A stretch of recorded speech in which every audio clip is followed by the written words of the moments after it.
everyone. We are going to continue our series on rashes, but we're going to focus on what we call dermatitis now. And that is a broad term for irritated skin. Now we've got seborrheic dermatitis, we've got atopic dermatitis, contact dermatitis. So today we're going to focus on seborrheic dermatitis. So what is that? It's a rash that's common in infants and actually usually is mild and self-resolves by 6 to 12 months of age.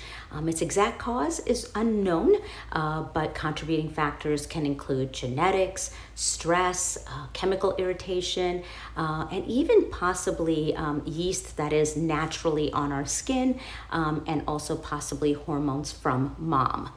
Now, the clinical presentation, what does this rash look like? It's usually greasy, scaly looking, usually with like yellow crust, and sometimes redness and inflammation around the area.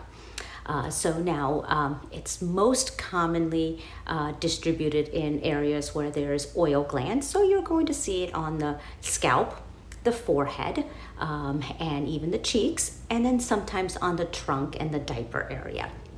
So in mild cases, since it is usually self-resolving, we really just monitor and then just ensure that you're using hypoallergenic soaps, lotions, and even laundry detergent at home. Now for if it is on the scalp, it's actually called cradle cap.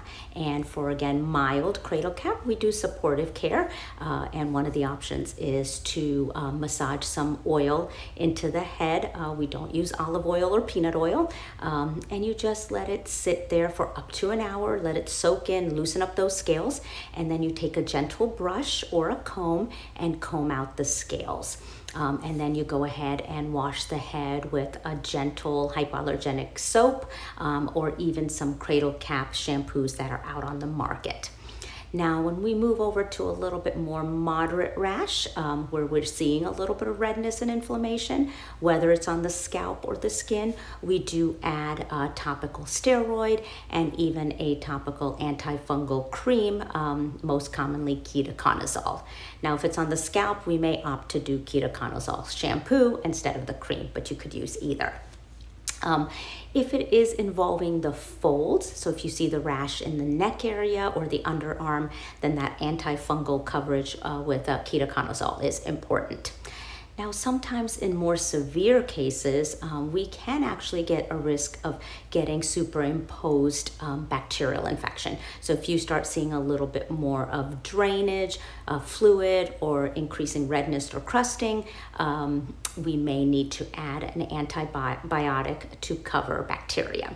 But the key to seborrheic dermatitis is that it is usually mild and self-resolving. Thank you for listening, and we'll see you next week.